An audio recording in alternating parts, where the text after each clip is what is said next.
o'clock, we'll go ahead and get started. Welcome everybody to our Orthopedic Trauma Journal Club on acetabulum fractures.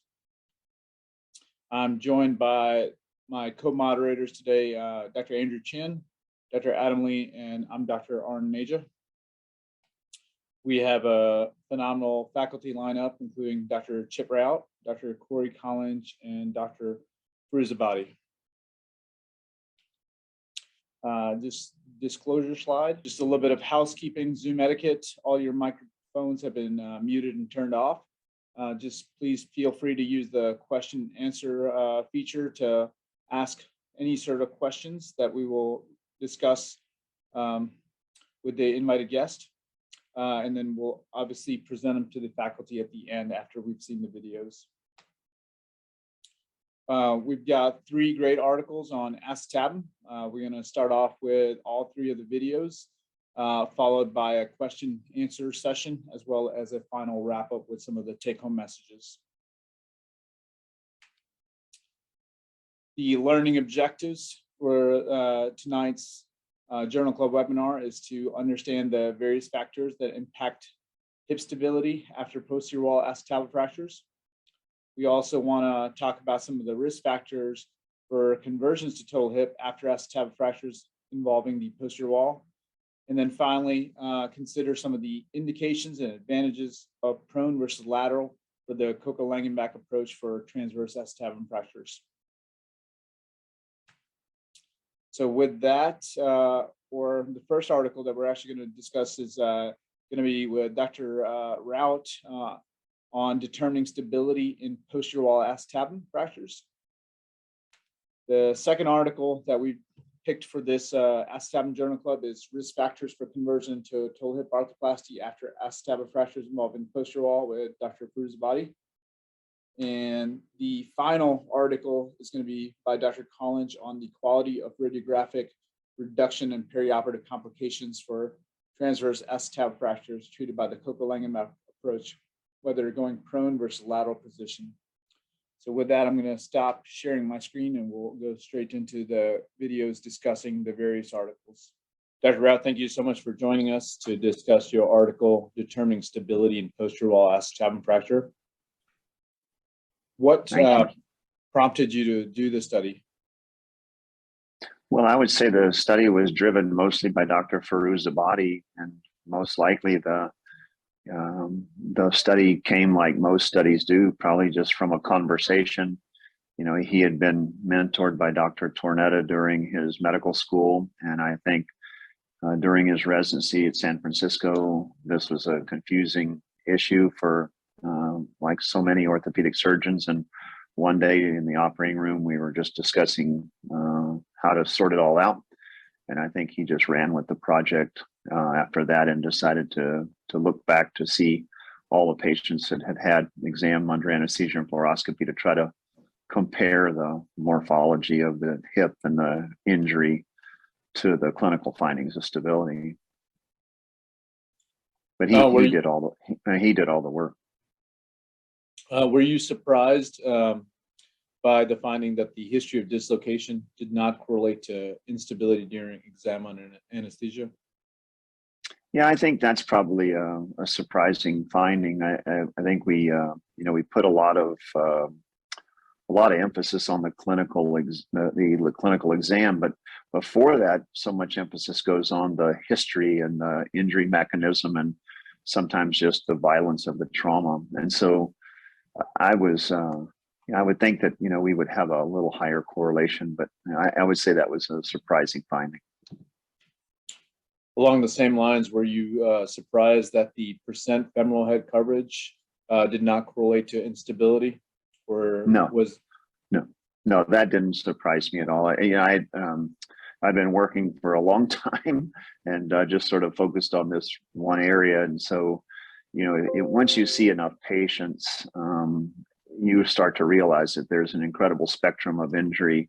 And I know, when this first became popular of measuring CT scans, and I think Dr. Moed popularized that, and I respect the work that he's done, but the publications or the findings that people were having about measuring posterior wall size really didn't correlate to the experiences I'd been having for a long time. And so I wasn't surprised at that at all. Will you please share with us your protocol for determining which posterior wall fractures you're taking to the OR for exam under anesthesia, and which ones are you immediately fixing without EUA? Probably the easiest ones to examine are the ones that have been identified radiographically, and then they're going to surgery for something else. And so if you're having your ankle fixed or your patella fixed or you're an abdominal laparotomy, and you've got a posterior wall injury, if it's possible and the host condition allows it, we'll just tag along to that anesthetic and examine the hip just to assure whether we think it's stable or not, just to make sure. And that really doesn't matter what the patient's history is. We just want to make sure that it's stable, and that's essentially a free exam or a free exam under anesthesia. If the patient's not having another surgery and we're just trying to sort out who needs an exam or not, then a lot of factors come into play. Some would be the overall host condition. So if you give me a host that's not well enough to have a surgery, then I'm probably just going to manage it as best I can with closed means, and I don't really need an exam because the host isn't well enough for a surgery. But if you give me a viable host or someone that can stand to have an operation, then we'll almost always examine people that have had dislocations, that have wall injuries that are for real. But I'll also examine people that have even just dislocations, sometimes that are fairly violent dislocations. Sometimes you'll see just pure dislocations and the femoral head is really displaced, remote from the acetabulum. And we'll examine those patients even though they don't have a wall injury, just to make sure that their soft tissues are still competent to contain the hip. So I would say we probably over-examine people, and I don't really know the exact answer of who needs it and who really doesn't, but it's always a lot better to know that someone has a stable hip than to learn later that someone had an unstable hip and we've missed one. So in the early 90s, I missed unstable hips that I thought were going to be stable, and I just realized I wasn't so good at it. And so I became an overuser of exam under anesthesia and fluoroscopy pretty much for the entirety of my career. So I wish I could give you a formula, but I'll tell you, size really doesn't matter. Location really doesn't matter. If you tell me someone's got a caudal peripheral wall that doesn't really look like much, but the trainer tells me or the team doctor tells me that he had to relocate the guy 3 times on the field and in the training room, well, that's significant history. I really don't need to do an EUA on that guy. That physician and trainer has already told me that they've done 3 reductions. Or if you send me someone from an outside hospital with a posterior wall and they've had 2 dislocations in transit, I don't really need to examine that. I just need to fix it. So I think the history is so important in what we do. We get obsessed a little bit with the radiographs and the CT scans and all these things, but I would really encourage people to pay attention to the history and to the initial films if you have those, and then what the other physicians that have already treated the patient have told you. If the hip is found to be stable under anesthesia, what is your protocol for weight bearing and posterior precautions? Well, I'm still pretty much a scaredy cat for patients and their compliance. So when I worked in the Northwest, people were pretty, I think, very compliant. And when I moved to Texas, people aren't quite as compliant. But whether we fix them or not, I still rehab them with protected weight bearing anywhere from 3 to 6 weeks, depending upon what's been done. And I don't do hip flexion precautions in stabilized joints. If they're stabilized and we fix them, then they're stable, and we don't necessarily have to do that. Every once in a while, someone will be really unstable, and I didn't realize that their capsular injury will be so extensive, and we'll have a subsequent dislocation after a fixation. It's pretty unusual, but it's also pretty heartbreaking when it happens. But if you have someone that has a known dislocation after fixation, then we kind of get into abduction braces and things like that. But if you have a hip that's been stabilized with surgery, I don't use hip flexion precautions or things like that. We counsel the patients about getting off the toilet, by abducting and externally rotating the hip and kind of leaning to the other side, as long as their well leg is well enough to do that. But I do like a protected weight bearing for anywhere from 4 to 6 weeks after the injury. Does the doesn't version mean they do it. It doesn't mean they do it, but that's the education that we provide and the encouragement. does the version of the acetabulum matter in determining stability of the posterior wall fractures? That's a good question. I would just say that everything matters, and so I would say it's not just limited to the osteology of the acetabulum, but also just the osteology of the proximal femur can impact it as well, or the level of dysplasia can impact it.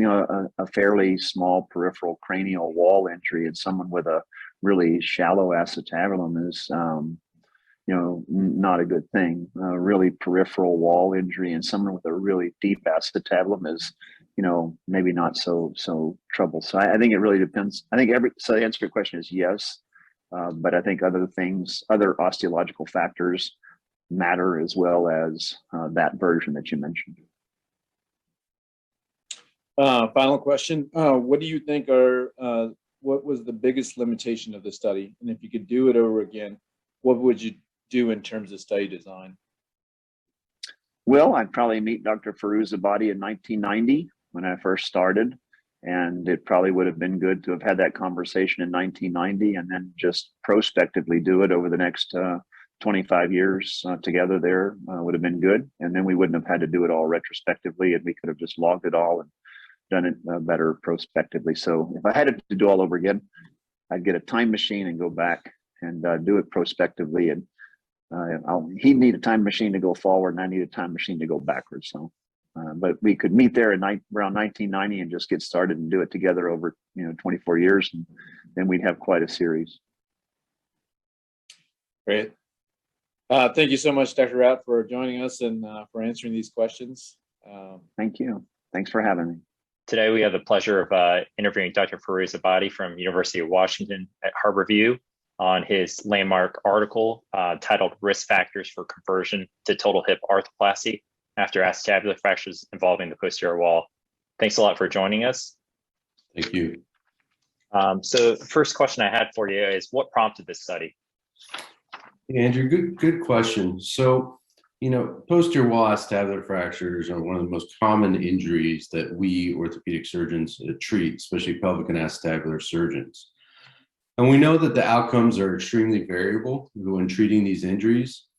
And we wanted to see, what were some risk factors that led to poor outcomes? Poor outcomes meaning patients that required a total hip arthroplasty. If we were able to identify some risk factors, not only would we be able to counsel patients on potentially having a poor outcome and needing a total hip, but potentially we could alter treatment plans for these patients as more and more data was suggesting that primary total hip arthroplasty may potentially be an option for some potential patients. Great. And what was your hypothesis?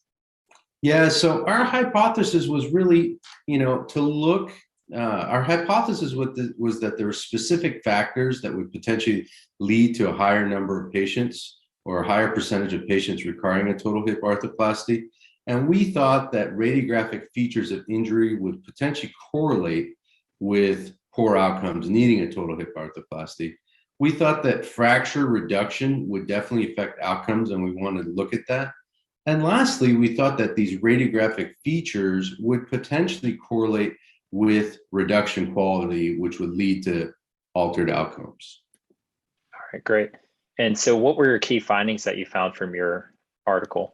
Yeah, so this was a retrospective study really looking at 5 years worth of 5 years worth of posterior wall acetabular fractures that was done at our institution. And we wanted to look at patients that were at least 4 years out from injury. If you look at previous papers, which were great papers looking at posterior wall acetabular fractures, some of these papers had limitations in that they'd only looked 1 year out, or they'd only looked 2 years out. And we wanted to really look farther out. So we want to look at patients that were at least 4 years out from injury. And the other limitation of some of these other papers were that when they looked at reduction quality, they were using x-rays or cutoffs of 1 centimeter. And really, we wanted to look at cutoffs of looking at on a millimeter level. So much more on a micro level in terms of reduction quality, and see if that altered the outcomes. Based on this retrospective study, what we found is that the overall conversion rate to total hip arthroplasty in this cohort was 17%, and that's at the final follow-up. So that's at about 7 years. When we looked at the 2-year mark, about 5% of the patients required a total hip arthroplasty, and at about 5 years, about 14% of the patients required a total hip arthroplasty. So this gave us some sense of how long do we need to follow these patients? Long term, what to potentially tell these patients. Now, the key is we were looking for risk factors that led to poor outcomes. And the 5 risk factors that we really chose to focus on was dislocation. So if a patient had a dislocation which required a reduction, if there's significant wall comminution being more than 3 pieces for the posterior wall, if there was intra-articular debris in the joints, if there was acetabular impaction, if there was any sort of femoral head lesion that we identified intraoperatively or on preoperative CT scan, and then really to look at combined mechanisms. So in terms of if a patient had a T-type with a posterior wall or associated fracture patterns that had a posterior wall, was that a risk factor for total hip arthroplasty? Now that when we looked at each one of those within itself, what we found was that there was higher rates of total hip arthroplasty in patients, for example, who had impaction, wall comminution, acetabular femoral head lesions. But when we looked at them, when we looked at each one, it wasn't statistically significant, even though the rate was higher. But when we started combining these injuries, and what we called was severe injuries, and severe injuries was patients that had all 5 of these characteristics. These patients had a much higher rate of requiring a total hip arthroplasty, and that was on the order of 50% of these patients who had these severe injuries required a total hip arthroplasty. So this was the highest cohort. So if you have a patient that has all of these 5 characteristics, then you know that these patients are potentially going to be at extremely high risk of requiring a total hip arthroplasty. And their survivorship also significantly decreased. Now, when we look at reduction quality, this just proved what many people thought, and we had postoperative CT scans on all these patients, is that the patients that had a reduction within 1 millimeter of being anatomic, none of those patients required a total hip arthroplasty. Between 1 and 4 millimeters of malreduction, the annual rate of requiring a total hip arthroplasty was about 1.4, 1.5%. And then when the reduction was off more than 4 millimeters, the annual rate of requiring a total hip arthroplasty was about 10.5, 10.6%. So reduction really does matter. Specifically here, if the reduction was off more than 4 millimeters, you're going to be at a significantly higher risk of requiring a total hip arthroplasty.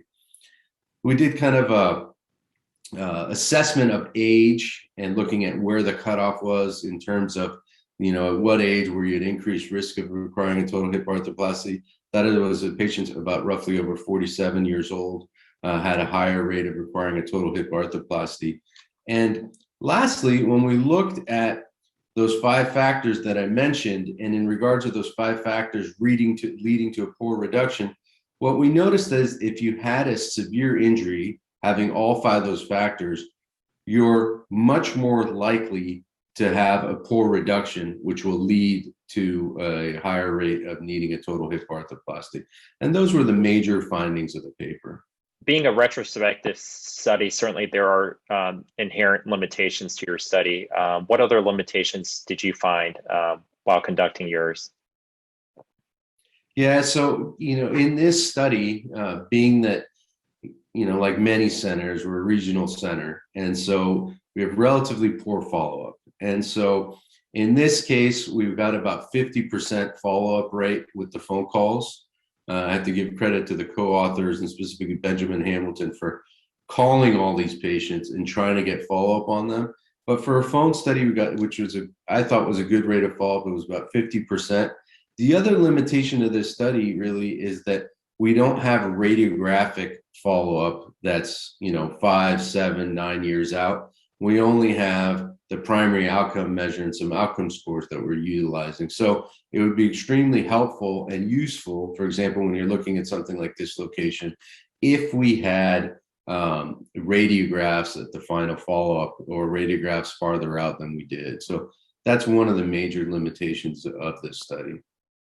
And specifically, are you mentioning the reason to convert to a total hip arthroplasty as far as arthritis versus avascular necrosis? Or Exactly. Okay. All right. And then how do you use this information in your practice to help counsel patients? Yes. So that's really where the utility of this comes in, because many patients with acetabular fractures want to know, what are my acute complications when you discuss infection, bleeding, but long-term complications, they all kind of want to know, what's my risk of arthritis? And so using this guideline specifically for posterior wall acetabular fractures, I can say your risk of arthritis requiring a total hip arthroplasty at 5 years out is roughly, at 2 years out is roughly 5%. And so that gives them a rough guideline. Now, based on their fracture characteristics, let's say they had impaction, dislocation, intra-articular debris, comminution, then I'm going to be telling them, you had a more severe injury and your risk of needing a total hip arthroplasty may be 50%. And, we can have that discussion preoperatively, even if they're an elderly patient that has these severe injuries in regards to, what are my options? A lot of patients would say, why don't you give me a total hip arthroplasty now? And so some of these patients may qualify for an acute total hip arthroplasty based on the discussion with them and the joint surgeon that's going to be performing it. We're going to dive right in and ask him what was going on at the time that prompted the change in practice. So I was trained in Tampa, where we learned posterior approaches, the approaches to the acetabulum through the Coker-Langenbeck in the lateral position. And it seemed to be who was doing what in terms of lateral versus prone based on where you were trained. So I believe at the time, most of the shock trauma guys were doing lateral approach. Most the Tampa guys were doing lateral approach. And some of the other centers, I think Hospital for Special Surgery, and I think Harborview, were mostly doing prone. And at a lot of the meetings, the pelvis meetings and the more general meetings, there was a lot of dogma being thrown around about you should definitely do this by the prone approach. Otherwise, I think the implication was you don't know what you're doing. So I thought my training was really good, and our mentor in pelvis and acetabular surgery was Tommy DePasquale. And he learned the Coker in the lateral position, and that's what he taught us. And I thought his results were fantastic, and our results were pretty good. So around, I think,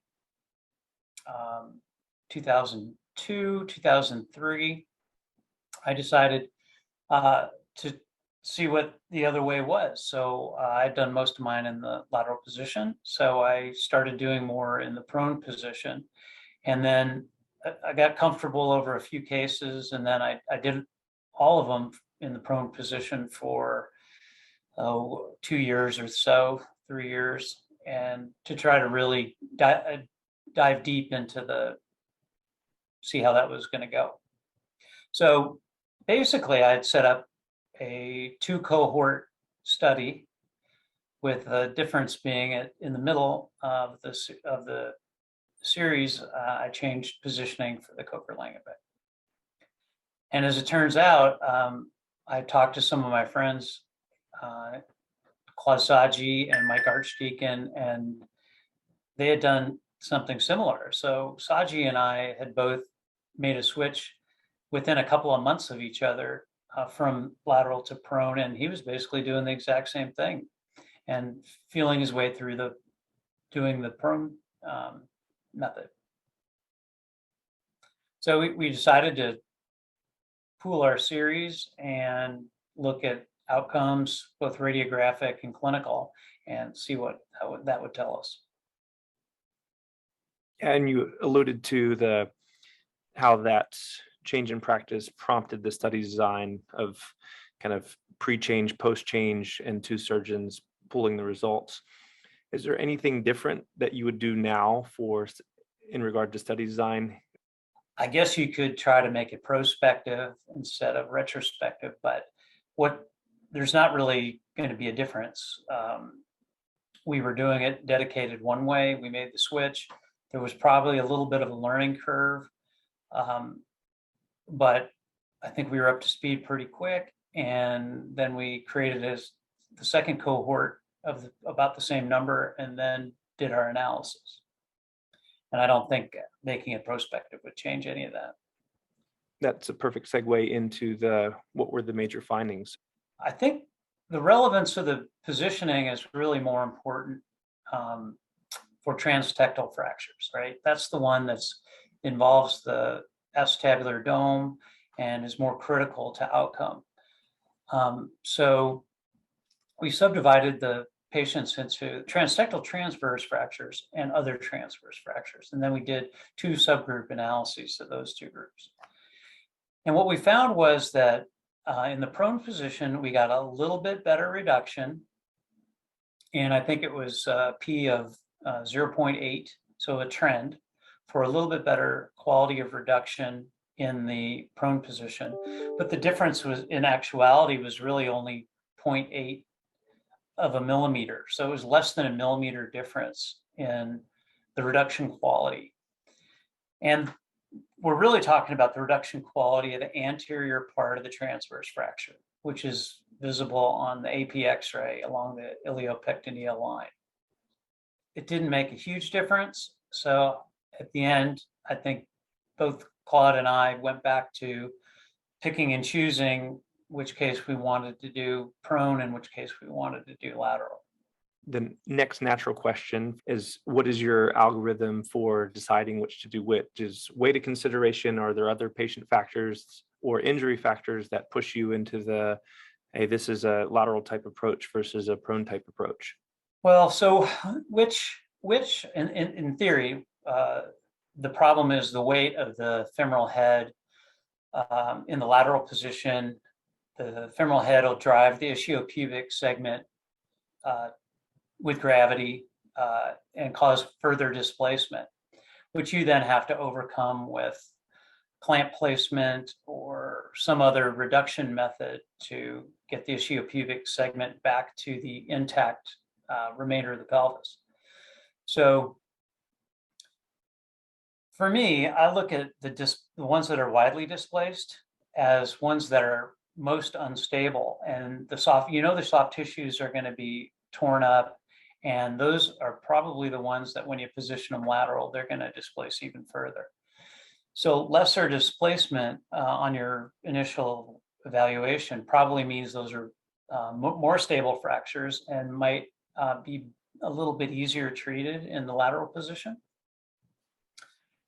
People have talked about weight in particular. I think body habitus is probably as or more important because people just have different anatomies. And so you can have somebody with a great big booty who's going to have 10 inches of subcutaneous tissue and a lot of weight on the femoral head. Or like in Texas, we'll have men that weigh 300, 350, but it's all gut and they've got no butt. So the dissection may be more straightforward, and the weight may not be so much on the displacement of the femoral head.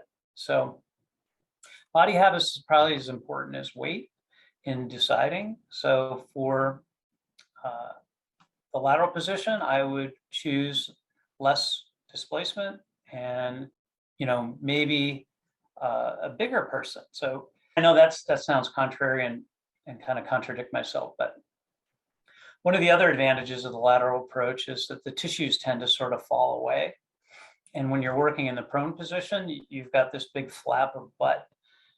falling into your incision and blocking your view. So you end up having to hunch over and get the sciatic nerve retractor in there and lever up on the posterior flap. Well, if you're standing up tall and you're looking down on the incision, the tissues sort of have open up for you.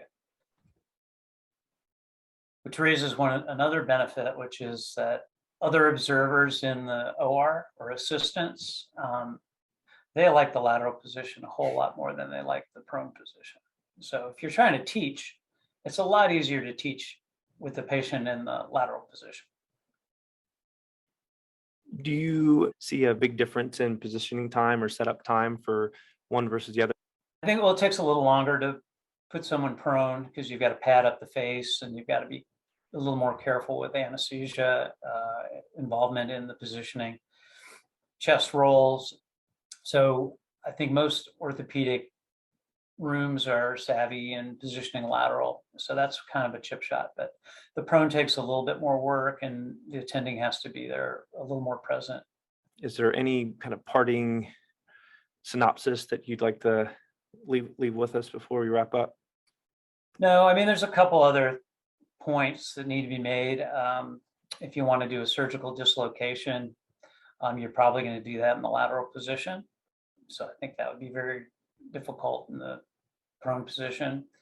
And after that, I think, you know, it's a little bit of a toss-up.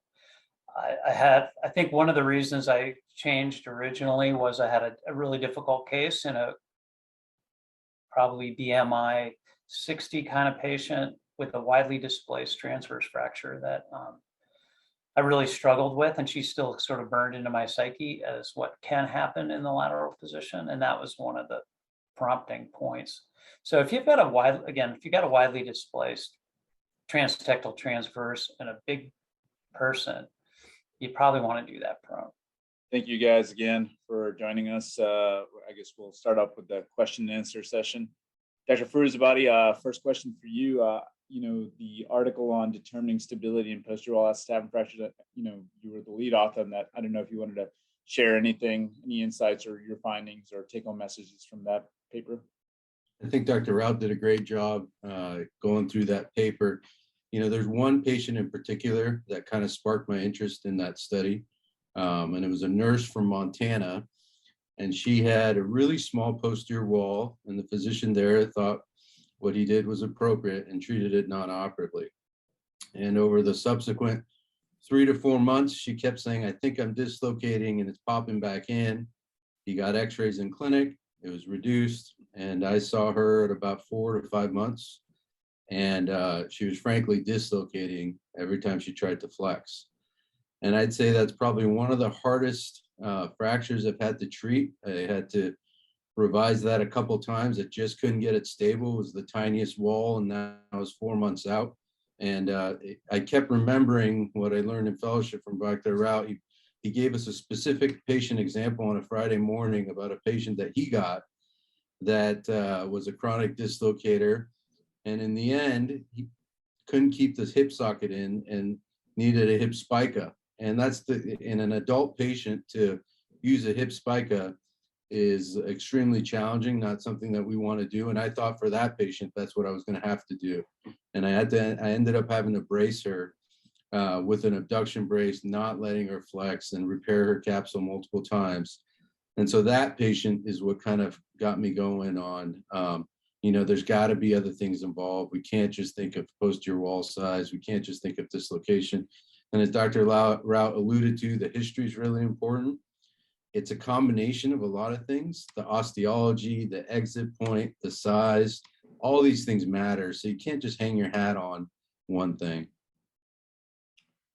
Yeah, that brings us to our first question. We had an attendee ask, you know, you mentioned this was 4 months old, requiring a hip spica, but what about an acute setting? What do you do for, you know, this is for all the invited faculty, for a, you know, a caudal, more peripheral, very small wall fragment that is more so capsular or labral injury in manner than a bony injury? What do you do for those sort of fracture patterns acutely, not 4 months out? I mean, I was trained by Chip, so a lot of what I say comes from what I learned from him. And so I'm very aggressive with doing exams under anesthesia, even if it's a really small wall. If they got a history of dislocation, even if it's low, what we found in that study was that the walls that even were less than 20%, which we found, we had 22 of them. The ones that were unstable were the ones that dislocated. So dislocation, I think, matters, but I think it matters more so in the really small walls and not in the obvious big walls. And so I'm aggressive with doing an exam under anesthesia or fixing them, because I don't want to deal with that complication 3-4 months down the line, because I'm not good at fixing that, that problem. I haven't found a good treatment for that. So I try to avoid it if I can at all. I think your question was, what do you do with just a capsular injury? And the answer is just suture anchors are usually, in this day and age, are the best. If you don't have access to suture anchors, in the old days, we used to just put a recon plate on the area of the wall, even though the wall's not broken. And then just before you put it down with the screws, you'd sew the capsule up to that, so that you were making a anchoring spot on the back part of the wall using a recon plate or a third tubular plate. It doesn't have to be a recon plate, just some type of a device that has holes in it that you can sew up to. But in today's world, just suture anchors work fine.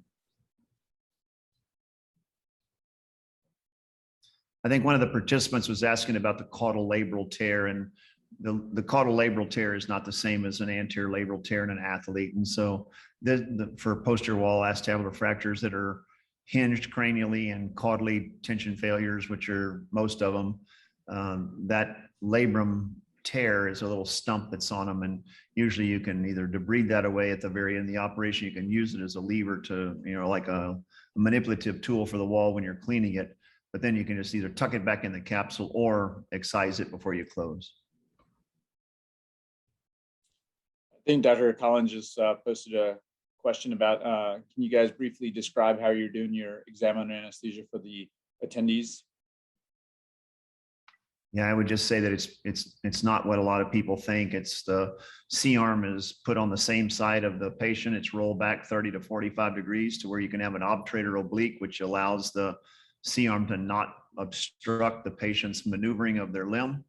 Once you have the image that you want, I just flex the hip up through a 30, 40, 50, or whatever, 30, 45, 60 at 90 degrees, and take selective images. You can do a fluoro if you want to, but that's all I do.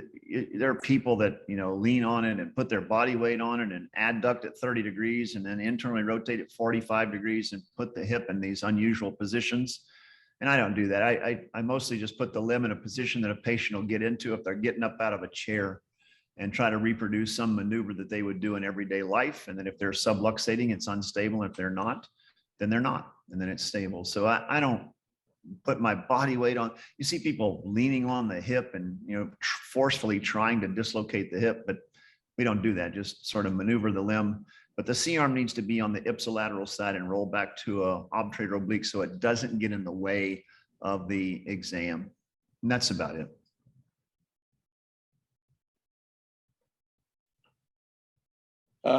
Dr. Perez Abadi, you mentioned the size of the posterior wall even being smaller than 20%, and if there's a history of dislocation, then you're doing an exam under anesthesia. What about, again, small fragments, extremely small fragments, but no history of dislocation? If those are cranial, and I'm not sure if they dislocated or not, then I'm still doing an EUA. If there's been absolutely no dislocation and they're caudal peripheral wall, then I'm not doing an EUA. Are you doing a similar EUA maneuver that Dr. Rout described? I am. So I'm flexing to 90, and I'll try to get even to 100, just if they got like a deep-seated couch and they're going to be going past 90. I do add about 10 degrees of internal rotation. And if it's going to be somebody who's going to be a non-compliant patient or a drug addict, I'm putting axial force, but not to the degree of putting your whole body into it. I'm just trying to get a sense of how rock stable is this thing. And I also protect their weight bearing. As was mentioned before, but some of these patients aren't going to follow those restrictions, especially when it comes to weight bearing. No one in Texas follows those restrictions. Zero. Dr. Collins, what about you? What are you guys doing out at Fourth Ward for your exam under anesthesia as well as for posterior wall fragments? I pretty much do what Chip and Reza have talked about.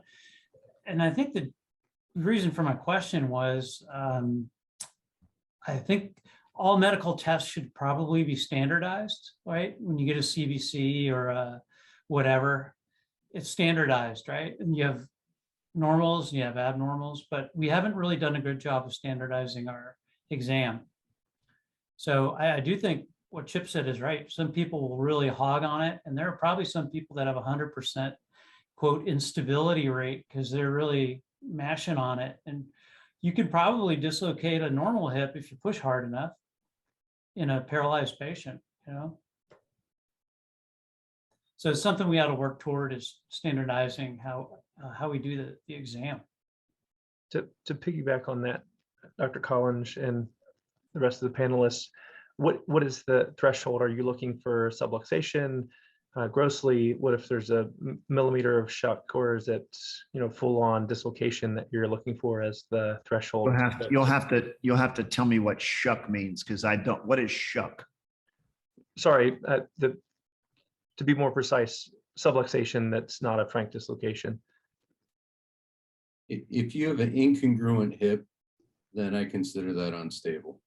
You don't have to frankly dislocate for me to go back and fix it, because I want to avoid micromotion in the healing process, because it may not heal if it's got motion. So if it's incongruent at all, then I'm going to be fixing it. I agree with that. I have a question about going back to Dr. Perez Abadi's study on conversion to total hip arthroplasty. Are there certain geriatric patients or certain patients that you would start considering for total hip arthroplasty for posterior wall?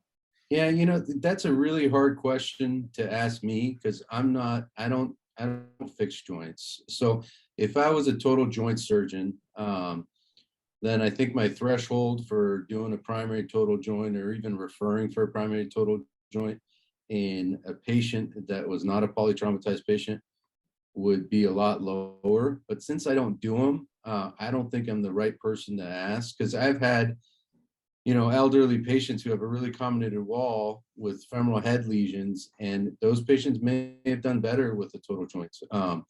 And that's even the worst case scenario. We found the conversion rate was 50%. So that means that 50% didn't need a total joint. And there's all the other factors that are associated with doing an acute total hip arthroplasty in a trauma setting. It's just not the most optimal environment, I think, to do a total joint arthroplasty. So I think that's probably a better question for somebody that does both those surgeries often. Sure. Any other thoughts from the panelists? Go ahead, Corey. Well, I had one comment on what Reza just said. I mean, instability is probably multifactorial, right? So if you have some dynamic instabilities that occur after acetabular fracture that's fixed or not fixed, you know, you may move on to a total joint, and they may have ongoing instability, which would be just, you know, the worst case scenario, right? And I don't do joints, so I don't know if that's a real problem or just my perception. But be interested to hear what Chip and Reza have to say about that. Yeah, I think the more stable of an environment you can provide, be it bony or soft tissue, you're probably going to have more of a success with a total joint arthroplasty. But again, that's coming from somebody that doesn't do them. Yeah, I don't have any experience with acute primary arthroplasty, and patients with these injuries. First of all, elders don't usually get posterior walls. So you're already talking about a subset of people that are small. And then my experience with treating posterior wall fractures in elders has been good with primary repair. So I'm not interested in doing arthroplasty and acute fracture dislocations in elders who are sick people, usually, if they even have a posterior wall. So it's not a common pattern in elders.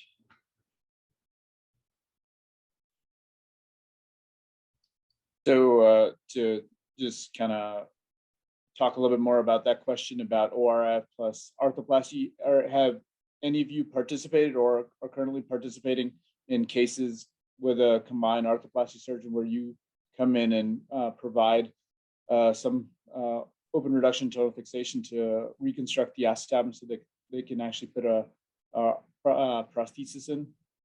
Yeah, I've probably done about that 10 times in my career since 1989. And usually it's because the hip can't be made stable, and it's because the femoral head's got a severe cranial lateral impaction injury.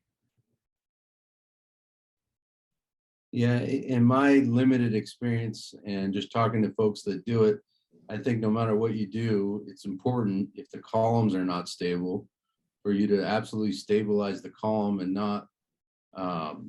not rely on a cup with screws or any sort of fixation through your cup to stabilize the columns. So no matter what, I think it's very important to stabilize the columns, even if you're thinking of doing a total hip arthroplasty in the acute setting.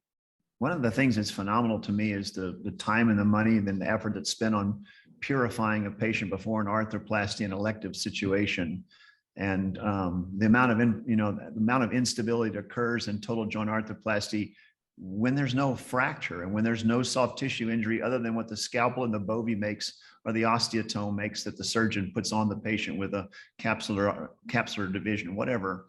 And then you expect someone who's been exploded, who had no perhaps pre-medical care, they're sick as can be, and you're going to hang an arthroplasty on that and expect that it's going to do well. I know what the studies show, but if you talk to me just as a human in real terms, those two are extremely disconnected things.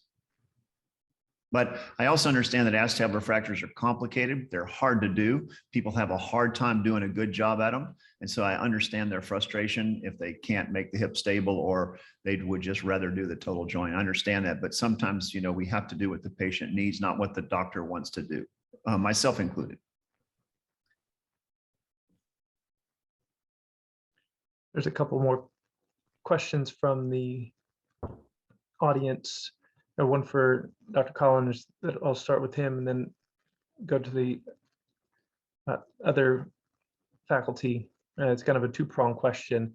So for Dr. Collins, who noted that he will do prone versus lateral based on a variety of factors and does both approaches, the participant asked if sciatic nerve preoperative palsy has any consideration for doing one approach versus the other. And then for the other faculty, are you doing one approach versus the other? Are you doing it variably or one way? And do you have any indications for doing it one way versus the other if you are doing both positionings? So I think that question came out of a couple of recent papers that showed a different rate of sciatic nerve palsy depending on positioning. I've spent very little time through the notch. I'll palpate and I'll apply clamps, but I'm really hesitant to use the sciatic nerve retractor. I just don't use it very much. So I'll sneak in and out of the notch to palpate or place a clamp. But as soon as we get some hardware in there, I'll take the clamp out. And so I'm spending, moving things along, trying to diminish clamp time through the notch. And I'm not really going up there as much as some. I remember seeing a couple of cases in fellowship and the sciatic nerve retractor was in there for 4 hours and, go figure. So our series was, I think, 2 groups of 33. I think there was 1 sciatic nerve palsy out of 66, and it was partial. And I think I'd attribute the low rate or relatively low rate to just being thoughtful about using what you're doing. So there are several questions, or a question about the screw, and the inlet view is essentially impossible to do with the patient in the lateral decubitus. Anything is doable. You can do anything you want to do, but I'll just say I haven't done a lateral decubitus acetabular fracture since Heather Valier was my fellow. And there was a driving moment that sort of put me in that situation. And I'll just tell you, the imaging is better. The cleaning of the transverse is extremely easier with the patient prone. Everything is better prone, other than the risk on the blindness and the tube access for the anesthesiologist. So as far as I'm concerned, I can't remember when Heather was a fellow. It was 20 years ago, I think. And I haven't done a lateral Coker-Langenbeck since then. On that note, have any of you seen blindness in a patient from being in a prone position for extended period of times? And if so, how frequent? I've never had it, but I know people that have had patients that, but I also know people that have used the Jackson table and flip patients on the ground too. So, I mean, anything can happen in the operating room, but if you keep the pressure off the eyes and you inspect the eyes yourself. So I just look at the eyes every time myself and look at the anesthesiologist and say, keep the pressure off the eyes, no hypotensive anesthesia, right? And they go right. But, you know, I've seen, you know, if you work long enough, Arun, you'll see every complication. But I haven't had a blind patient, but I certainly know people that have had patients with partial and real blindness. But you know, I've had a patient who infarcted both of his renal arteries. I had a patient that awakened, and I shared with Dr. Benershkin when we both got through operating on for different things. She woke up with a T10 paraplegia. So they thought she had an artery of Adamkiewicz injury. She's morbidly obese. So there are all kinds of things that can happen that are just terrible things that happen to people as a result of the surgeries that we do. And the only thing I would add to that is I operate on patients in the prone position. That's how I was trained. I'm just more comfortable with it. I've done some patients in the lateral position if they rarely if I think they need a troch osteotomy. But one important thing is if you are going to use the sciatic nerve retractor, and I think Dr. Rout's the one that named it the bent knee retractor, is you want to make sure that the knee's bent. You also want to watch the assistant that's holding on to that retractor and the angle at which that retractor is leaning towards, because the edges of that retractor, if you're not careful, can dig into the sciatic nerve. And as the surgeon, you're the one looking at the nerve, you're looking at the retractor, you have to constantly keep an eye on the angle at which they're retracting that. So I don't use that retractor all the time, but in cases where I do need it for larger patients, I'm constantly watching it to make sure it's not digging into the nerve. And I don't think my palsy rate is much higher because I'm going prone.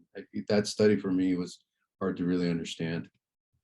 We just published not too long ago, Kareem Shat published our series of just morbidly obese people and the incidence of sciatic nerve palsies and things like that. And we didn't have any, and these are huge people, and we use a sciatic nerve retractor frequently for them just to be able to retract the buttock muscle mass.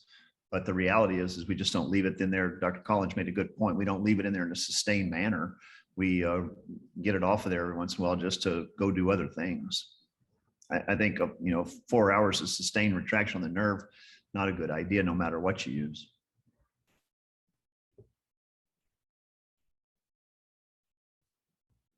Dr. Collins, since you're the main lateral position user, there was a couple questions about if you need to do an anterior column for a transverse component. Any tips on getting the imaging that Dr. Rout alluded to not being quite as easy in the lateral position or start point, et cetera? It's much, I didn't say not as easy. I said it was terribly difficult. So, I mean, that's the problem with doing it lateral, right? And if you have a transverse fracture, the hardest part to see is obviously the anterior part, right? So you can see visually the posterior elements of the transverse, and you can palpate that easily through the notch. But the further you get anterior, the more difficult it is to palpate, maybe. And then it certainly is more difficult to image. So in our study, I mean, that's where the malreduction was predictably. It was far anterior, and you know, fortunately, it wasn't typically massive, but it's a small malreduction, which, you know, has some impact. And I think that's just the way it is. But I'll tell you again, Adam, so my indication is if I'm doing a posterior wall, I'll almost always do it lateral because everybody can see, and there's 0.0 chance that the head is going to cause displacement of a transverse. And so Reza said, if you want to do a surgical dislocation or a trochosteotomy, some people can't be prone because they're sick, right? If they've got bad lung injury or they're pretty fresh trauma. So there are indications. Can I ask a question? Why do they prone people with bad lungs then, if that's bad for the lungs? I'm just curious. But I mean, Chip, you've had patients that have gone prone and then crapped out and you got to abort, right? I've had patients supine do that. Yeah, okay. But I don't think it was due to their positioning. I'm just saying I don't know about that. Okay, well, I'll just say that I've had patients supine, lateral, and prone that have all had issues. And I also know that when you put someone prone, that's what they do for ICUs for people that have terrible lungs. I don't disagree with that, but when you flip somebody and they decompensate, you unflip them and you stop what you're doing, and you don't do that. So I've had that happen a couple of times. Well, typically that means the endotracheal tube is beyond the carina. And so what you'll find is typically when the patients aren't doing well from a pulmonary standpoint, when you put them prone, the endotracheal tube is in the right mainstem bronchus and not above the carina. So one way to solve that is to put the C-arm right on their chest, and you'll see that, and they can actually, some of them can correct that while the patient's prone. But I'm just giving you my experience. Okay. I'll keep that in mind. The invited faculty tell us their postoperative rehabilitation strategy that they use, in terms of weight bearing, as well as what sort of posterior precautions are you using? Are you using both a knee immobilizer as well as an abduction brace? So I don't use posterior hip precautions. I think if you fixed it, it should be stable. In the rare cases where you have a massive capsular injury and you're questioning your capsular repair, then that's the only time I'd use posterior hip precautions. In terms of weight bearing, I let them do partial progressive weight bearing starting at 6 weeks, unless they've had impaction. If they've had impaction, then I wait the full 3 months, and they're going to be toe touch weight bearing up to the 6 week point.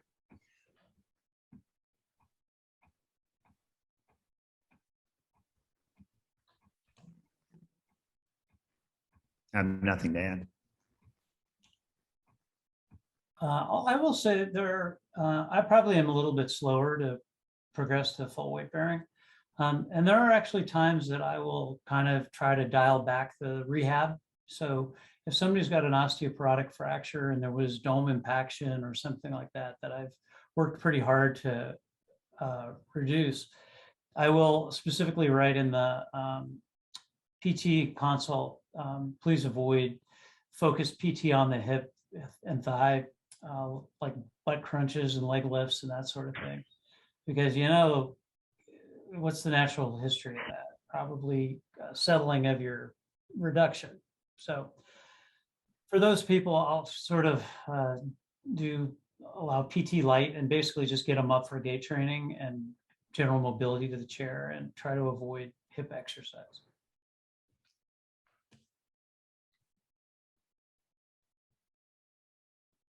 I try to avoid any PT till at least 6 weeks, because you never know what you're going to get with PT.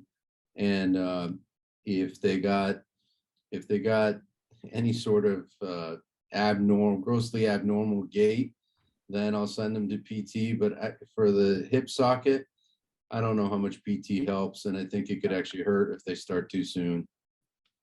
But at the same time, listen, I totally agree. I fought this fight a lot. It sounds like you have too. Yeah. But if you don't actively discourage PT, there's a huge pressure institutionally and on other service lines in the hospital to get PT going on them, to get them through the system faster. And God knows how many people go home and end up with home health PT, and they're doing bands and they're doing donkey kicks, and it's. Yeah, I should have made that more clear. For in hospital while they're there to get them up and going, PT can work with them. It's when they leave the hospital and they go to a non-standardized system where PT can do whatever they want. Once they get discharged, that's when I'm worried about PT, not when PT is trying to get them up with crutches in the hospital. Just one more question about the prone versus lateral positioning. Has anyone had to treat a pregnant patient that required to be in a lateral position at all with acetabulum fracture? Sounds like Done them prone. What was the question again, Arun? Just a pregnant patient if that required to be in a lateral position. Dr. Rout, you mentioned you did one prone. Do you remember what stage of her trimester? I've done about 10 prone, and about 6 of them had been in the second to third trimesters. One of them was really late. But they bring a nurse and they do this tocography and they do a toco monitor and they put it on the abdomen, and you just have to make sure the rolls allow the belly to hang. So it's a little bit more as far as, but it's like taking care of anybody who's morbidly obese. It's the same type of thing, except they come with a toco device and a toco nurse. And so you have to sit there during the operation here to whistle, whistle, whistle, whistle, whistle the whole time. So I've done that probably 8 to 10 times in my career. But you can do them lateral if you want to. Lateral, if that makes you feel better, you can do a lateral, but you can also do them prone. I think, I just sort of do what the fracture demands. And so if it's like Dr. Collins is saying, it's a transtectal transverse with a posterior wall, and you think it needs a prone, you don't have to deny the patient the position because of their abdomen, whether it's man, woman, or child. A pregnant or morbidly obese abdomen is not a contraindication to the position that you choose. You just have to make sure that the rolls allow for the belly to be suspended so that it's not putting pressure and harming their ventilatory efforts.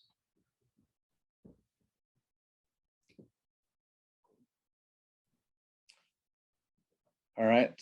With that, we're at 9 o'clock, so maybe time to wrap it up unless anybody else has something to say. I'm going to share my screen. I would just add that there's a great AO pelvic course that comes up in a month or two. And I would just say that probably some of the people here on the faculty, I don't know if they are or not, but it's in Tampa and you can look. And so if you have enough interest to sign on to the Journal Club tonight, you probably have enough interest to go to the course, and it'll be live with the cadaver course. So I would just advise the participants to know about that.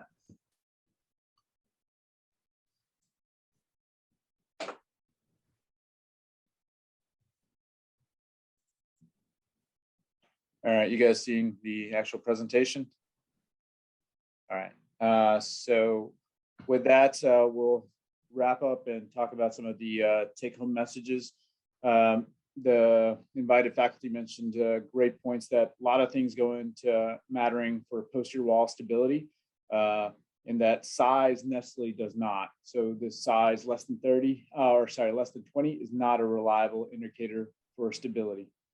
If there's any questions, concern, exam under anesthesia, it seems to be very much a liberal use of it in order to provide the patient the appropriate care. And then Dr. Rowden mentioned the history. History really matters, and what other providers are telling you matters.